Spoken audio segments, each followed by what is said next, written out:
Well, hello there. Thought I'd start this a wee bit different this week, try something different.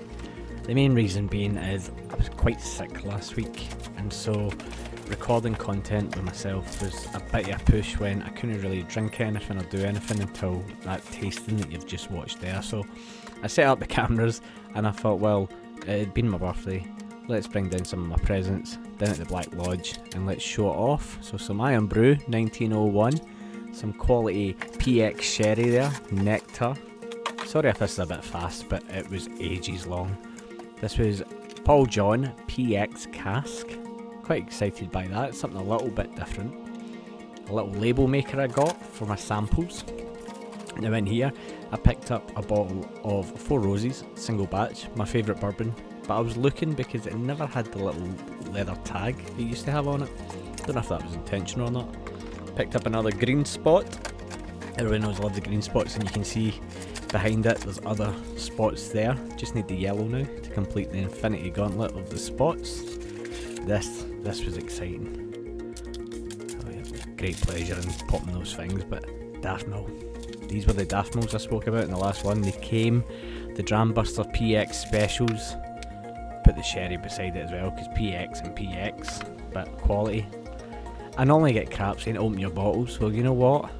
You tried to open these Daphmil bottles, absolute nightmare. Don't recommend doing what I did. Other people will have better ideas. I get there in the end. You'll be happy to know I've already shared this out with some people. I'm looking forward to getting their feedback, because I still know how to drink of it yet. It's been a wee bit busy, as you're about to see.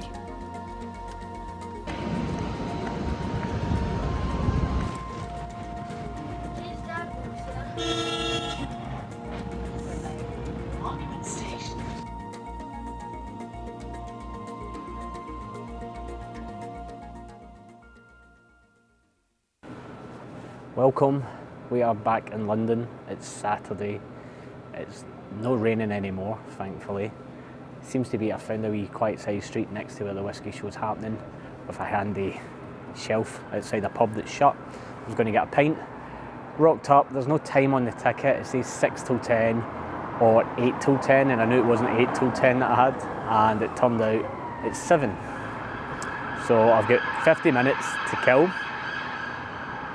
Run about the East End, central city of London.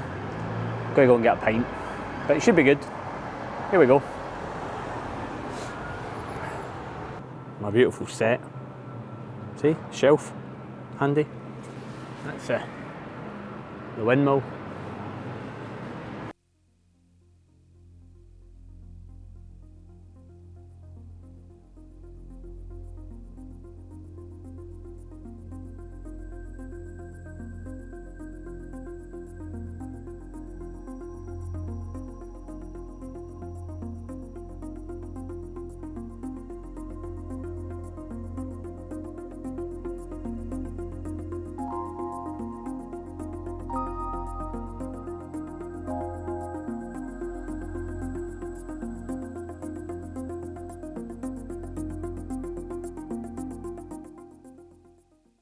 Right, as you can hear, really noisy. I've just got in, got my glass, I've not had any drams. I'm putting the camera away. I'm going to go round, sample a few, and then I'm going to come back and we're going to go round the best ones that I've had. Sound fair? Cheers. Thankfully, I realised that maybe I should do a walk around first with the camera so that all you guys can have a wee look at the stands that were on offer. There was Kentucky Owl, as you can see. There was Indri, single malt from India. There was Glen Murray, or Murray, however you pronounce it. I didn't make it to these stands. Now, it wasn't a huge fair. There was a lot. It was just, I had 3 hours time to try and make my way around ones that were really interesting. Those were from Tassie, those guys there, from Tasmania. The people were lovely. There was a great chat at every stand. It got busier, I would say. There seemed to have been a lot more people came at 8 o'clock, which was quite surprising. Murray McDavid stand, I ended up spending quite a bit of time there. I've also got the Toraveg stand, I ended up spending a bit of time there. None of this should shock anyone that's been watching the videos about what I like. Wild Turkey, got a bit of time there as well. that bar at the back there, that was for Drams and buy tokens and stuff. I never even had time to look at it. I didn't get the chance to go to the Rabbit Hole Bourbon and Rye, which was disappointing. I did, however, manage to sample quite a fair bit of Waterford. It was great. Really good chat at the stand. Feta Kern, the same. Really good chat. Didn't get a chance at Wayward. Didn't get the chance to do Chapter 7. It was just... I think my regret with this was there wasn't enough time. So I came in at 7 o'clock and I had till 10. The poor folks working there had been on since like 11 o'clock, 12 o'clock, non-stop. Holyrood Distillery, sadly didn't make it there. Cardrona, that spirit is excellent, by the way, I must say. And then the Cotswolds, fantastic. Spent a bit of time with them as well. I ended up spending quite a lot of time just talking to people, and that was kind of my downfall in terms of trying to get good content. I really should have been there earlier, but I never had a ticket for it. Now the Tasmanian, I did have, this was my first dram. It was lovely and light. The signature, fantastic as well. The final one we had was the Remnant. That of the three, I probably preferred the signature and the first one. Then we went to Murray McDavid. Tananic, that was really good. I enjoyed that. It wasn't too wine cask forward. However, I did get a wee dram of that, the Tom. That was delightful, absolutely delightful. Tam the Villain, really good, solid drinking. That's what I would say about that. And the last one I got on was Feta Kern. Now, brace yourself for the interviews.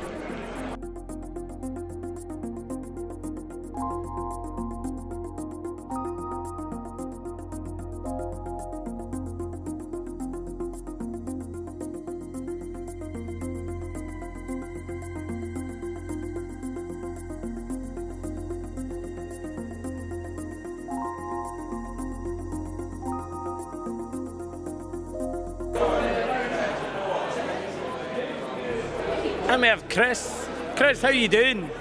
I'm great, brother. How are you? A little bit tipsy. I've made the mistake of doing this at the end of the show once again. The viewers love it, but I don't. Save the best to last, though. What have you got there ready for me to try? So we have, I think, the dessert whiskey of a day like today. This is Wild Turkey Rare Breed. I've heard, like, I'm a massive... Everybody watching this knows I love 101, so I'm really excited for this. Shall we get into it? We shall, yeah. Of the show, you've been fortunate enough to get around. Some people haven't. What's been the best thing you've had that's not been yours? So, I'm going to say that I'm super excited to be at a show like this and see Dunville's Belfast whiskey. I've tried to get near it and it's been so busy all day. Yeah, and rightly so. Look, they've got great liquid. And only until maybe the last 3 or 4 years have we really started to see that move out of Ireland and into kind of consumer markets. So I'm so excited that they're here. So excited that the love is building and that we're going to see it in, more accessible real soon. This is probably that is probably the best answer I've heard today, because it's something that's not obvious to people. But when whiskey makers enjoy whiskey makers, it's so exciting.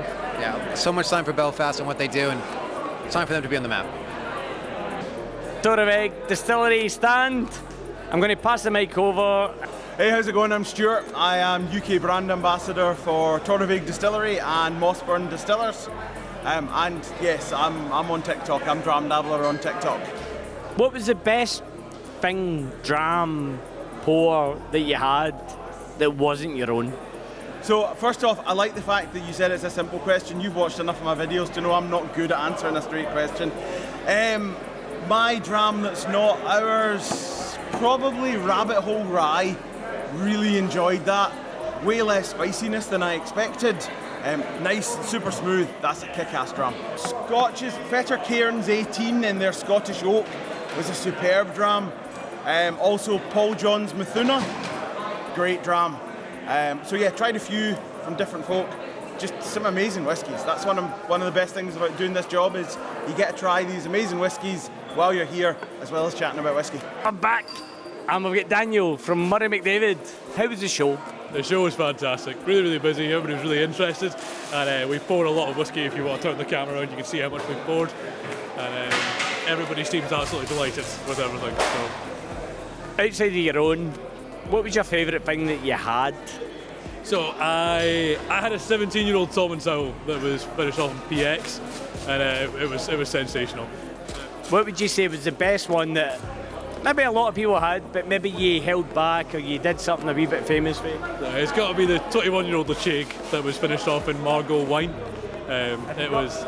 Is the empty bottle there? The empty bottle is there. Yeah. Show me the empty bottle. Let's see this empty bottle. There we are, my friends. Absolutely sensational. The nosing notes is smoky strawberries. So I mean, like, can't really get much better than that. It's pretty cool. Yeah. Who are you? Where are you from? Hello, I am Tatiana and I'm from Fettercairn. You gave me some amazing Fettercairn whiskey earlier on. I'm going to ask you, what's been your favourite whiskey that hasn't been Fettercairn? Oh, so I would probably say the Biodynamic from Waterford. I had that. I found that very marine-y. I quite like the sea, so if things are marine-y, then I'm like, oh, it tastes like the sea. Yum. Great show. Everyone enjoyed themselves. We're going to see where we end up. Yeah, we had a great night. Look at this. Absolutely Look, amazing. here he comes. I mean, one of the best nights ever. Okay? Great chat with a couple of guys. Well, I say guys. Beautiful couple from South East London. We're now going to Blackrock. Let's see what happens at Blackrock. My points on the evening were it was a little bit rushed. Small venue. Didn't get to hit everybody I wanted to hit. Didn't get to speak to everybody I wanted to speak to. Didn't get to sample everything. But the ones I did, I will give a big shout out to the Cotswolds. Fantastic marketing team, did really well. Big shout out to Wild Turkey, fantastic. Big shout out to Murray McDavid. Everyone you'll see in this video, fantastic, really enthusiastic.